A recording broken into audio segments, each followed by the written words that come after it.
Hey, welcome everybody to the Salt and Light Podcast. We're very excited to have you here today. Yes, welcome. We got Isaac, we got Jake, we got Kurt. That's right. And we got heavy stuff today. We had so so we much stuff. we were just talking about some things, and so we thought we'd bring them to you as well. But it'll be a mix. We'll have some light stuff too, maybe. Maybe. Yeah, we'll see what happens. It's the Salt and Light. So, yeah. It's the Heavy and Light podcast. L-I-T-E. Yeah. That's right. We were talking about different times when we're kind of helping some folks through some freedom things. And one of the issues that happens is, well, let me start out with this. The covenant of marriage is very important to Jesus. Yeah. And talks about God hating divorce in the Bible. And as we have this covenant of marriage, it's something that we have that is representative of the covenant we have with God himself. Mm-hmm. And so we need to handle that and love and persevere and forgive just as we would go in and walk with Jesus and not waffle. Right. So what we find sometimes when we're even doing in freedom ministry, if we find that couples are living together outside of marriage, so let me go back. Let's go to our open doors. We find that there are a number of doors. I like to look at 5 now.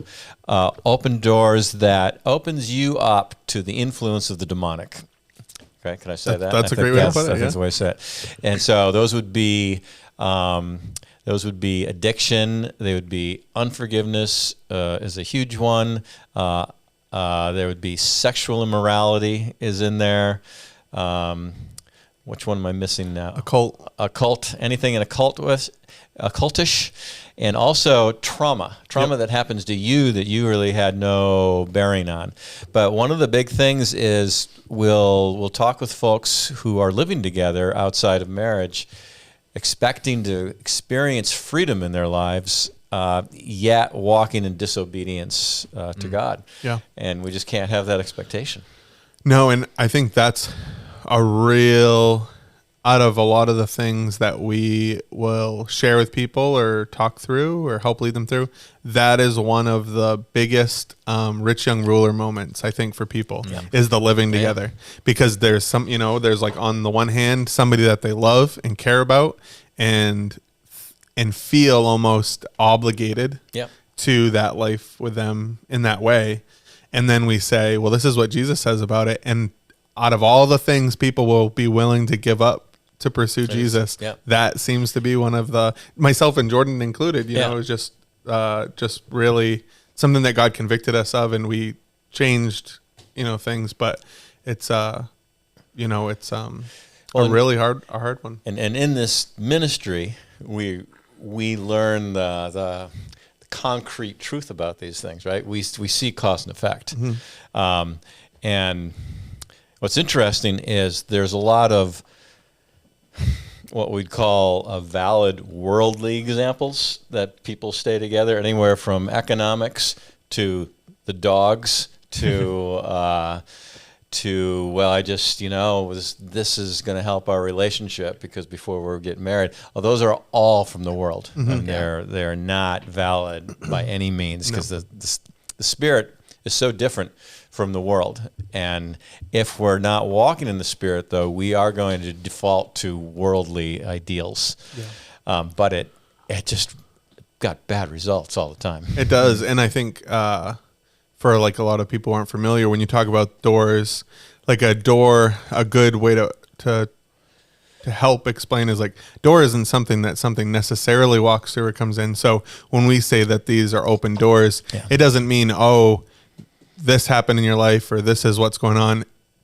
Now you have a demon or a spirit or something. When your wife says, don't leave the door open, a fly is going to come in. Right. It might not come in. Right. But that's not a great excuse to leave the door open. Chance to come in. Yeah. Yeah. And I think, we do it all the time. And there's this element of covering and protection that we see, even with like Israel. We see in times that if God would say, if Israel walks in this way, my hand will be on them. Mm. And then when they walk in disobedience and they reject God and move away from his conditions, then you see him take his hand off, and it often ends up, especially in that time, in bad things happening to them. Right. Can I read something?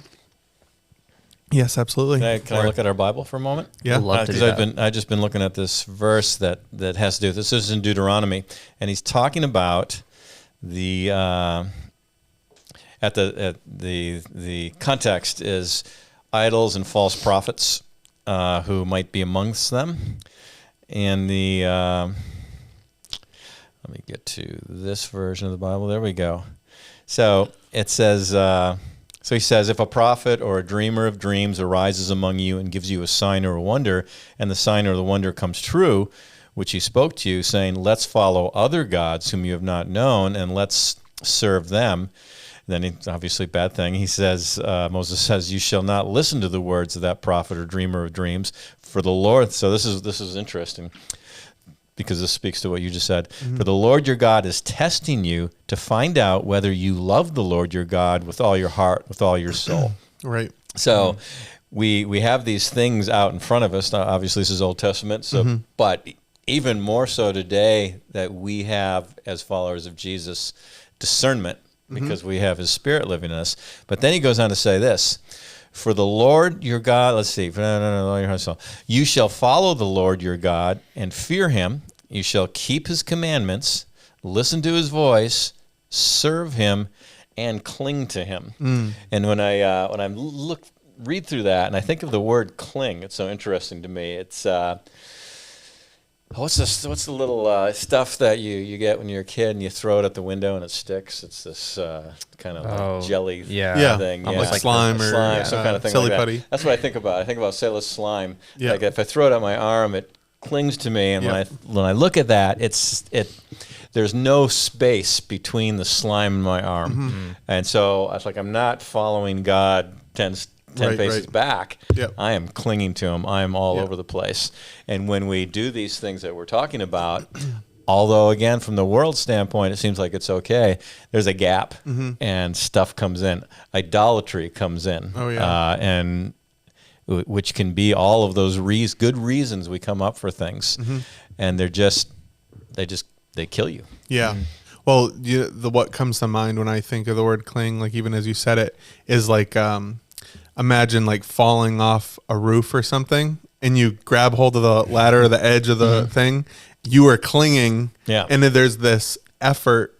And I know this is a different analogy than like we don't effort towards, but there is this intense like active effort to cling because you know your safety is found in like holding on to the thing that'll save you. Yeah. And I think if somebody slid like what would appear to be a cushion or something underneath of you, your desire to cling would start to fade away, and eventually you just let go because you have this thought, oh, I'm fine. And so the thing that comes to mind is a lot of times we have a false safety that we put in the things of the world, where we think, oh, I don't have to cling so closely to God because I'll be okay if I'm 10 steps, 20 steps away from him. Yeah. Things will be all right because it seems safe. What I think when it says like fear the Lord, I don't think of walking around like, oh, he's going to smite me every 10 seconds. But we need a healthy awareness of the safety that's with him, and then the very, very unsafe spiritually life we lead without him. Right. We're not, we kind of don't see in the spirit. And so we think that, oh, we're fine if we are abiding or not abiding. But in the spiritual realm, we are 1,000% not fine if we're not clinging to him. Right. This difference between, so the question of many people is, well, can I lose my salvation? I'm being good, and there's this, what's my minimum requirement versus what is life with Jesus? Right. What is living God? What's Zoe life that I can be with him? And the one is not life. And I think 1 Corinthians 3 talks about Paul says basically, what are your works? Are they gold, silver, precious gems, or are they wood, hay, and stubble? With the one, yeah, you'll get through, but essentially by the skin of your teeth. Right. And what are the works of God? Jesus said is to believe in the one He sent, and so that belief is cling to, adhere to, rely on, all of those things. It's not whether you're Billy Graham or not. Right. It's what's your relationship look like with Him. Yeah. Yeah. Yeah. I was just praying. It's just so cool. I was praying this kind of last night of like thinking about the time that I do or don't spend with Jesus. And it's like, why would I not spend more time with Him? Like, why would I not give up things? Like I don't know. It's life Why and not? death. Yeah. Like, and it's just, I don't know. Cause at least for me, and I'm sure this is the way for a lot of people, I'm like, oh, I'll give up this thing, at a later time. And then it ends up just not happening. It's like, why would I not just cut it off now? Like it says in scripture to just cut it off. And yeah. Yeah, we have the I'll start on Monday mentality sometimes with Jesus. Like, well, let me just like put it off a little bit. We had our men's group this morning, which is a cool time. We actually, they asked if we could do communion together during group. And one of the guys baked like a fresh loaf of bread. It was pumpkin and apple, like sourdough loaf. Wow. Amazing. Shout out to Mike. It was so good. But it was really a sweet time together, and we did that. But Chris, one of the guys, he takes notes all the time. He writes in a journal that he has, and so he's just meticulous about, and it's just how his brain processes, and it's awesome. But he has just been on this huge kick, and it's been like every minute trying to think about God, and so he did like the math out about. Have you shown him the game of minutes? Well, I did. I did. Yeah. Yeah, Frank Lobach. We were talking about that, and he had heard me quote it, and then talk about our conversations about him. And so for him, he's like, because he's like a business coach, so he coaches people to like implement change that they want in their life, and he's been doing it a long time. But he's meticulous about, like, he loves looking at like the data and the hours and all. So he breaks it down. He had read this thing that we have roughly, scientists believe we have roughly 30,000 thoughts a day. So every single day, which whether it is or it isn't, it's probably in the ballpark maybe. And so then he broke it down, like we have 16 waking hours. That's like 1,875. I might be getting the numbers wrong. Thoughts an hour or so, which is roughly like a thought every 20 seconds, which is probably way more than that, because we like even timed out 20 seconds. You have way more than one thought in 20 seconds. Oh, yeah. And he just had this idea of like, he has always, as many of us do, looked at devotion. We called like our time in the morning or at night, or when we set aside time. And I think setting aside time is like an offering. It's just like tithing your money or whatever. It's a special offering. But that's what I think we should start calling our devotional time, or whatever time is, like, that's a special offering set aside. When in reality, he's like, I never really thought about how easy it would be to give God a thought more frequently when we have that many to give, right? So, and he's like, how easy it would be, every couple minutes to just be like, here's one thought for you, God, or like, and of course that compounds, right? Like, and he was saying, because he compared it to the like the 10,000 hour rule for becoming like an expert or a proficient in anything, and how he had looked at like, well, if we're talking about becoming a Christian, how 1 hour a week, when we talk about Sundays, or even 1 hour a day, just it would take 118 years or whatever to get there. And he's like, we don't have that kind of time. But if you correlate it to thoughts like that, it's this microdosing of Jesus that compounds, and he's just like, God's really speaking to him through that, and it's exciting him. It's interesting how as God makes us all differently with different personalities. Yeah. Because if I started going that linear, it wouldn't work for me. Right. No, of course. and so it's we No, he's we an need to enigma for walk sure. in what he gives us for sure. But to that point, I'm watching as God, like the Holy Spirit, is lighting him up. Yeah. He is so excited and on fire and hearing from God. He's like, he had said something that I shared with him in the group. Something that you say often is that your prayer is for more capacity, because it's almost like as you've And frequency. frequency. Yes. And so as you give the Lord more of yourself and your attention and your time, he's actually speaking so much that it's overwhelming. Yeah. And he that's what he was sharing that. He's like, he goes, I don't even know what to do. Right. He's like, sometimes I have to get up and go take a walk. Yeah. Because I can't handle Awesome. it. God's Yeah. speaking to so much. And I was like, well, praise God that's the problem that he has, you know? Yeah, that's better than looking for the minimum requirement. Oh yeah, or people who like you just get desperate that it's like God's not speaking. I don't feel like I never hear from God. He's hearing so much he feels like he can't handle it, you know. It's like what a cool deal. And it all comes from that clinging. That was an interesting comment. I was talking with somebody a while ago, and they said God doesn't answer any of their prayers. And I said, well, why do you think that's the case? And he said, well, because I ask for things and I don't get them. And to what you're speaking of, when we start going into those places of discovery with him, we start to recognize it's not that cause and effect, Right. that we don't know. So it's interesting. Like in the end of Romans 11, it talks about who knows the mind of God, who can search out his mind, who is given to him that God should repay him. You know, all these things that his paths are beyond tracing out. He says, yet in 1 Corinthians 2, it says, but you have the mind of Christ.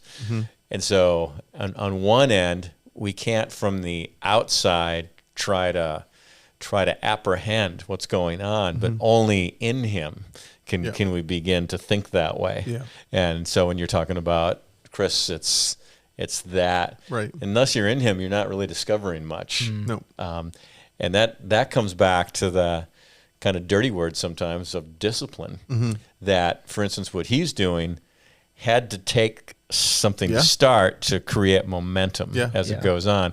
And just as much as momentum is started by doing that, if you put a halt to it by indulging in the world, the momentum slows down and then you become separated again and stuff gets between your clinging. Yep. No, for sure. Yeah, I think I just had this thought when you shared about the guy who says, well, he never answers my prayers because I ask for things I don't get them. I believe that is, the older that I get, the more I'm convinced that that's a mercy of God. Oh, man. Yeah, because yeah. I think that if God were to snap his fingers and anything that you asked for, you got in an instant, you and the whole world would be ruined in under like 3 months, because it's like we would go so rapidly towards like being miserable and then trying to fix the misery with something different, that the whole world would just be a mess in like no time, maybe way less than 6 months. Oh, yeah. Well, Or 3 the months. base part of every motive we have would be selfish. Yeah. And then when you try not to be selfish, Yeah. you're interjecting your desires on other Yeah. people, and it would just be so, you're playing God at that moment, and it's we just can't handle that. Yeah, it's interesting. So one of my afflictions, not an affliction. It's not. So this is interesting. I'll call it an affliction, but it's actually a catalyst. Like in the morning, and when I'm thinking, all right, what do I gotta do today? And my mind's getting all filled up, so I'll kind of write everything down. But I can't lawyer myself out of the angst of it, and so I finally give up and say, God, what I'm really wanting to do is to hang out with you right now. I don't even want these things solved because I know that he solves them. And it's interesting in Philippians 4, I was just looking at this the other day, yesterday, that it says, be anxious about nothing, but through prayer and petition and with thanksgiving, make requests known to God. And then he says, and he doesn't say, then I'll give you the stuff you're going to ask for. He says, then the peace of God, which passes all understanding, will guard your heart and mind in Jesus Christ. And when you look at that Greek word for guard, it's actually the word for like a sentinel, someone keeping watch. So his peace, actually, you think of it, you take a picture, surrounds Right. us to keep the angst away from us. And that's the answer that we have to prayer, because those are another things that can slip through our clinging is Yep. is the anxiety piece. So when he sets his guard around us, which is peace, we have clarity with him. And then all of a sudden you don't have any more angst anymore because well, it can't come near you. Yeah. I think that's the difference in the faith in knowing God is faithful in the prosperity gospel is like, say somebody is in a tough spot, whatever, whether it's health or finances or whatever. And we would encourage them that as they draw near to Jesus, as they abide, that God is faithful to meet them and bless them, right? We would say that, and that can easily be misconstrued that like, well, if you abide in Jesus, like he'll take your problems away, and you won't be sick, you won't be financially unstable, which could be the case. God blesses people all the time and heals people, delivers people from that. But the difference, I think, is that's not necessarily what we're advocating. We're advocating for that, that as someone abides, that peace that surpasses all understanding, supernaturally, they won't understand how those problems that seem to be collapsing on them and crushing them, there's a hedge around them that maybe the problems don't even necessarily go away, or at least immediately, but they don't feel that crushing weight anymore. And it's like, man, if we're talking about good news, like that's better than anything. So that infiltration of things. So we had a question from one of our listeners. Yeah, Nice. So she didn't email it. At least I haven't seen it. But Rita, Yeah, you talked to listener, Rita. the listener. Yep. Hey, Rita. So she was talking about how you discern where thoughts are coming from. Like you have the world, the flesh, and the devil, right? Yep. And kind of have this understanding, oh, is that thought coming from a bad place then as opposed to the spirit? And so I said, well, it's a big topic, Yeah. but I don't know if you have any thoughts on that. Throw that out there as we... Yeah, well, it's funny that was the question, because this morning I was reading through, there's a book, wow, I can't remember the name of it, but a few of us are going through it, but it's a devotional of some like late or early Christian, I guess. Anyways, and it talked about the Peter walking on the water and how when his gaze left Jesus, he started to sink. But it talks about later towards the end to like with a thought, and I think you have to have discernment, like you have to be abiding to know, just in general, like where the thought's coming from. Because I think when you're abiding, it's easy to realize, oh, this is probably a worldly thought versus a thought of God. But I think if it seems like a good thought, the book says to like chase it recklessly. And I mean, again, if you're in the Word, you're abiding in Jesus, I think it's pretty easy to know which thoughts are from him versus from ourselves. And I think it's even okay to ask God, like, God, this thought that I have, like, I'm going to chase it. And if it's from you, I'm just going to trust that you're going to open all these doors. And if it doesn't, or it just seems to not go well, then it wasn't. Right. It'd be interesting to have some examples of those things that so someone came to my mind is if all of a sudden I have a thought, I should cash in my 403B and go and give it all tomorrow to this particular ministry that I'm like, well, that would seem like, well, why wouldn't that be a good thing? Right. But I'd be doing that without conferring with my wife, for instance, without seeing how I'm supposed to live. So sometimes those things that seem like you might read in a book about some martyr or something like that, that might not be the path he has for you. Where he wants us to offer ourselves as living sacrifices. We need to do that, but then in that, like you're talking about, Isaac, is sort of that discernment comes, because the devil can certainly whisper in your ear about, he'll give you accusations and guilt on things, Yeah. and then you end up going overboard in your reaction as opposed to your response. Sure. Zig Ziglar used to talk about that if you take some bad medicine, you react to it, but if it's good medicine, you respond to it. Oh, Yeah, there you think about go. that. Yeah, Good old Zig Ziglar. yeah. Yeah, I think that's the big God rest thing his is soul. making sure our gaze doesn't leave Jesus when those Yeah. thoughts come in. Yeah. Because if it does, then it's just not going to end well, no matter what the thought is. Yeah. No, I think to answer or at least share my perspective on Rita's question, whether a thought or an idea is Satan, flesh, or God, I would say, if I'm honest, my flesh is way more aligned with the enemy Oh, yeah. most times than it is with Jesus. And so to me, it almost doesn't, it's inconsequential a little bit.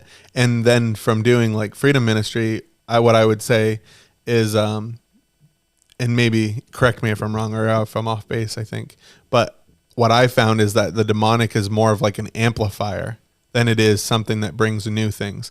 Even from like what you said, the open doors, oftentimes the strongholds that the enemy pounces on and partners with are things that are not foreign to a person. They're Right. struggles or things that have been part of that person's story. And then what the demonic does is amplify those things and then kind of throws a blanket on the holy things or the things Right. of God. And so it makes it more difficult to move towards Jesus, and it amplifies the things that are taking you away from him. And so in that moment, the two are really not much different, that the flesh and the enemies were kind of working together.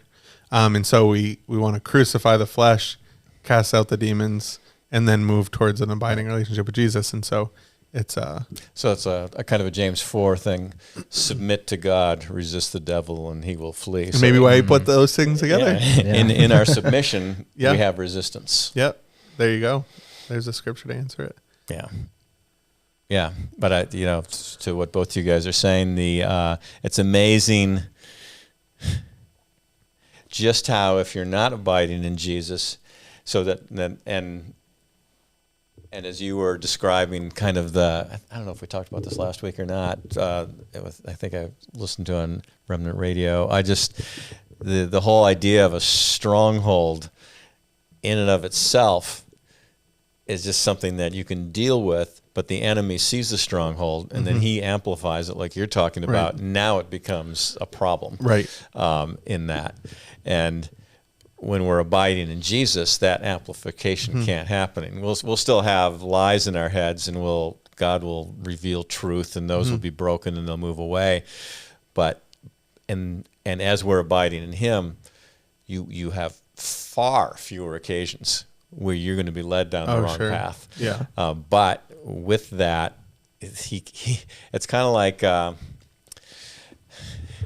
trying to think of an analogy. So you've got I don't know, some like a roller coaster type of thing that you're going to go up and down, but the enemy wants to jump in and ride it, and Yep. then release the brake so it can't stop and just take you down a direction you don't want to go. Yeah.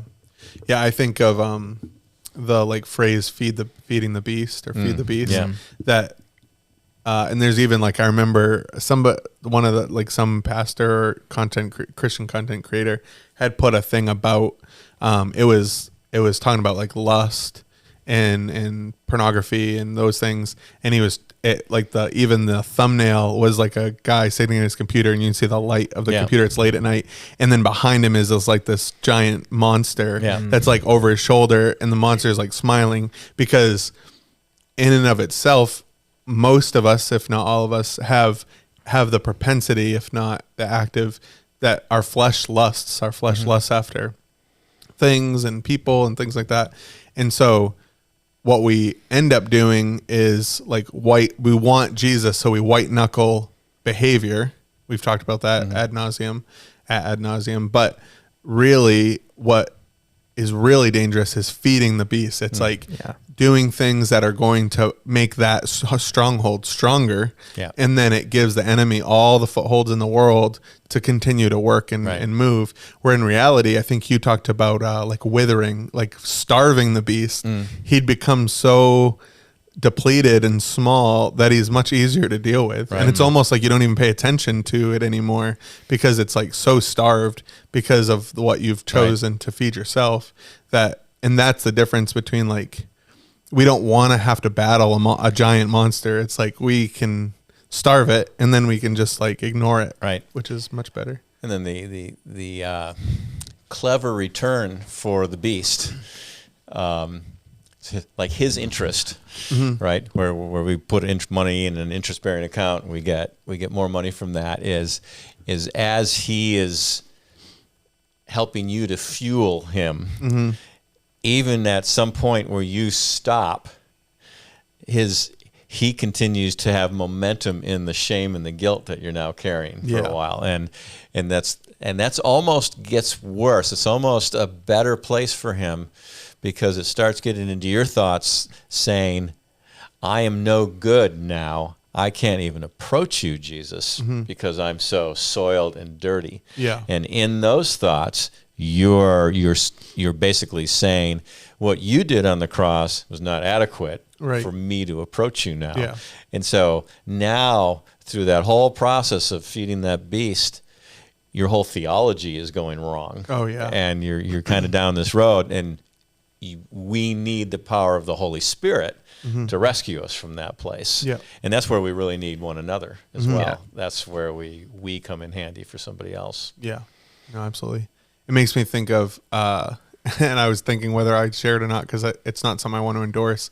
There was I think it was like a movie, or I think it was like a series that was like long episodes that I'd watched like a long time ago, and it was about Dracula or something. It was like a vampire story, but it was like different. It wasn't like Twilight. We were talking about like Twilight. So the premise is that this young man gets a proposal to go into wherever it is, Transylvania, the whatever part of Europe that is. Romania. Yeah. And so he goes and visits, and he's called to this castle, and there's this frail old man that lives there, and he's supposed to be his caretaker. So he gets there, and the like man is like barely alive. He's like frail and looks depleted, and no one's around. It's like empty there. And so the young man is like strong and young and healthy. But obviously the old frail man, I see it coming. is Dracula or whatever. What? And so he at night he's feeding on him. Yeah. And so you just see this progression over time and the man like looks in the mirror and he starts to see like wrinkles on his face, and it's like eventually like his teeth are falling out, and he's withering away. And then he like has this realization that the man that he'd come to care for is like looking younger and stronger, and the roles reverse, and all of a sudden he's frail and barely alive, and then he sees the man there, and he's like all nicely dressed again and looks young and strong and all these things. And it's like, though I don't even remember the name of it. I wouldn't recommend it because it's dark, but it was before I know what I know now, but it was such a good representation of really how the enemy works, that we think we're being benefited when we indulge in our desires. And it's really this exchange, which the enemy gets stronger, we get weaker, Which we can switch. right? Oh, Right. yeah. Yeah. Because I think about that as well when we're dealing in the spirit world and we're commanding critters to go. You start to, in that process where they had power and they had influence. Yep. Like they were an influence, like they were a big YouTuber or something inside somebody's head. Yep. And we call them out by the authority of Jesus. By the time they kind of have to come out, they're shriveled up little things, and they're of no consequence. And it's amazing and beautiful that people might feel like, oh, well, I need somebody to do that. Though God uses like us and many others to do that and help people throughout the session, throughout the process, is where actually the Holy Spirit's equipping the person to do the very same. And so they going through even the process Keenan did, unforgiveness on Sunday, that we have the ability to walk through in obedience and surrender the process of renouncing things, forgiving people, breaking things off our life. And through that, it's immediately taking back from the enemy what he took, and it empowers us, and then it shrivels the enemy, Right. and then we can command things to leave. And it's like, we think we're so helpless to it, or that we, and on our own we would be. Right. So everything that you said is all in conjunction with you being one with Jesus in the Spirit. Absolutely. Yep. But it's cool. I mean, I think there's a feeling of hopelessness that infiltrates a person when they have years of anxiety, years of financial stress, years of bad relationships, of trauma, all these different things that you almost get to, it's like when like a prisoner is like broken, when they like see like an old war movie or whatever, that they torture somebody to break them, and eventually they don't have to worry about them at all because their will is broken. And I think the enemy does something like similar, where years and years of that leaves a person almost not even looking for help anymore, because they think, well, this is just I've even someone the other day said it in a session and said, well, I just feel like this is how my life will be. Yeah. And we have this brokenness of like, well, this is the cards I'm dealt. This is how it's going to go. And Jesus is like, no, I don't. I have way more authority and power than that.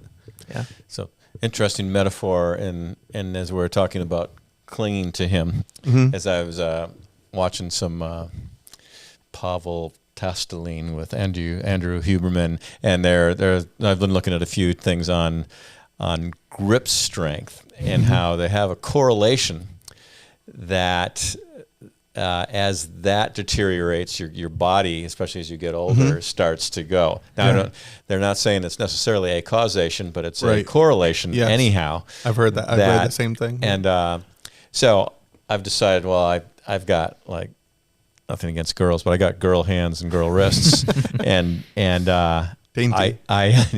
Dainty, yeah, that's fine. we just took our sexual harassment training book. So yeah, I'm sorry. I said, girl, yeah, I got dainty hands. But you calling my hands dainty might be some sort of I was just harassment giving you as well. vocabulary Right, because I might to describe what you were talking I might about. have to. But so I wouldn't have said I got a gripper thing that has like 6 settings on it that I can do. So just starting to do that, and just and it's just an interesting thing that let's see, because it's kind of like if they came out with a study and they said people who ate liver lived 5 years longer. Well, that's a study. That's a correlation thing. They can't prove that eating liver then caused you to do that, or you start doing all these things that these things come out. Right. But anyhow, I wanted a stronger grip. So, Yeah. so, Yeah. so I'm Grip doing strength is that. great. So it'll be interesting. I'm going to maybe next session I'll start to look more like Popeye. There you go. But the idea of exercising that abiding that we've been talking about as well, to increase our cling, so we don't let go. Because you think of as Rita's question, you have the look. I'll even give an example. You have the world, and then you have the devil, and then you have our flesh that's prying our fingers away from gripping onto Jesus, and we can't allow that to happen. That we have to feel that it's starting to happen, and then just get with him. Just be with him. That's all we have to do. Yeah. Yeah. And I think something that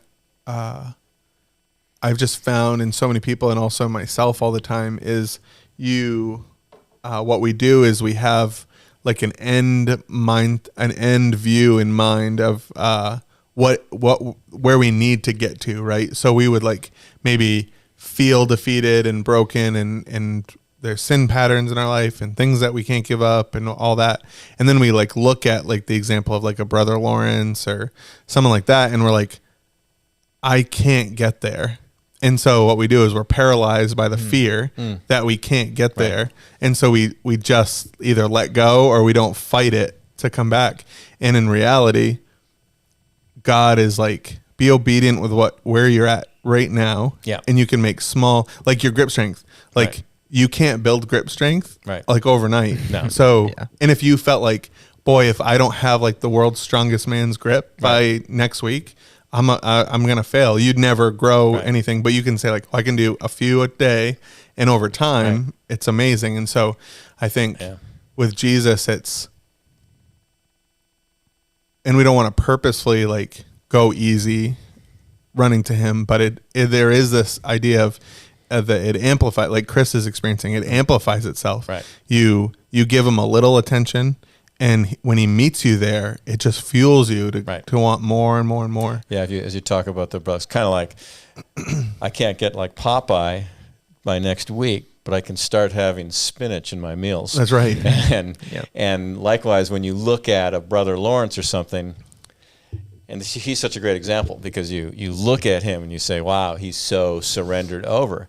But his whole point is begin to practice his presence. Right. Yep. And so we don't look at the end, we look at him right in front of us. And as we practice, then in the next decade, you find yourself in a place that you never would have expected. Right. Amen. Yeah. What do you think? We ready to rock? That felt like All right, that let's go felt out. like a great landing. Let's yeah. go out. So get on those monkey bars and hang for a while. And we look forward to seeing you all next week, and continue to shower us with emails asking those good questions. right. God bless you.